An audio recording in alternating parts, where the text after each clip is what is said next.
আমার মারছে। শুন বান্ধবী, তোর ভালো লেগে কইতাছি, এমনি পুরা পুরা মাইর খাইস না। আমরা নারী, আমরা সবই পারি। তুই নিজের পায়ে দাঁড়াবি। এখন বর্তমান যুগ হইতাছে নারীর স্বাধীনতার যুগ। তুই নিজে কামাই করে নিজে খাবি।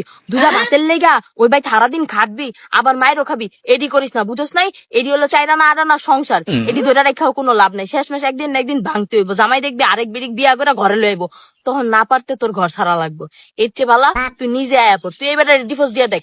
আমারে দেখ, আমার শ্বশুর বাড়িতে আমার জামাই খালি একদিন আমার কইছিল, হেই এক গ্লাস পানি দাও। আমি কে এই হে কইলা কে?